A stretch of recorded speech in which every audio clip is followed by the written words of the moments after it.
Welcome back to the Netrush Report, your home for emotional, dramatic, and brutally honest tennis stories. If you live for the passion, the rivalries, and the moments that define this sport, make sure to like, subscribe, and hit that bell icon so you never miss the stories behind the scorelines. The 2025 season didn't go the way Novak Djokovic wanted.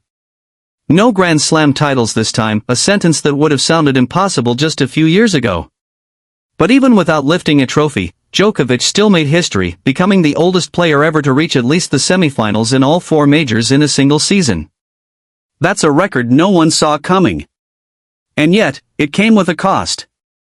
Because while his mind remains razor-sharp, his body is telling a different story. At 38, Djokovic is still a master of endurance and strategy, but his once superhuman recovery seems to be fading. The injuries have piled up, small muscle strains, persistent fatigue, and the occasional flare-up that stops him mid-match.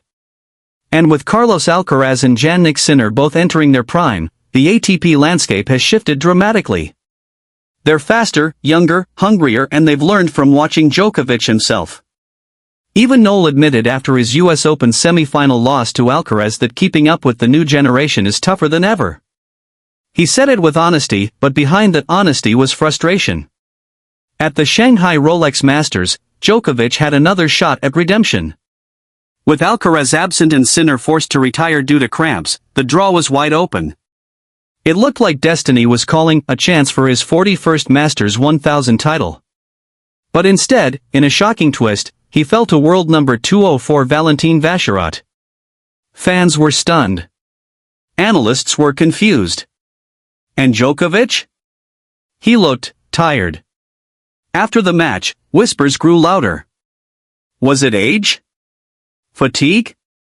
Or something deeper? That's when fitness expert Stephen Smith stepped in to explain what's really happening. In an interview with Tennis 365, Smith broke down the science behind Djokovic's current struggles.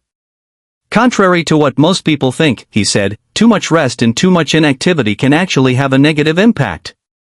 You have to find the perfect balance between rest and the right amount of stimulation, otherwise the risk of injury increases. In other words, it's not just about getting older. It's about how the body responds to time off. At 38, recovery takes longer, but staying idle can make the body weaker. And for someone like Djokovic, who's built on rhythm, flexibility, and constant motion, that's a dangerous equation. That's exactly why Djokovic has decided to reduce his schedule. He's confirmed only one more tournament, the Athens 250, between now and the end of the season. He's yet to confirm his presence at the Nitto ATP Finals in Turin, an event he's dominated in the past. Maybe it's a strategic move. Maybe it's an emotional one. Because Djokovic knows, one wrong step could end the dream of his 25th Grand Slam title. Still, even now, even limping, even hurting, Novak Djokovic remains one of the most dangerous men in tennis. He's not just playing matches, he's fighting time itself. And if history has taught us anything, it's this: never count Novak out. Because the Serbian warrior has rewritten the rules of what's possible before. And he just might do it again. So, what do you think? Can Novak Djokovic still win that elusive 25th Grand Slam title? Or has Father Time finally caught up with him? Let us know in the comments below. You've been watching the Netrush Report, where every point, every emotion, and every story matters. Don't forget to like, subscribe, and turn on notifications for more deep dives into the world of tennis. Until next time, stay passionate, stay curious, and keep your eyes on the court.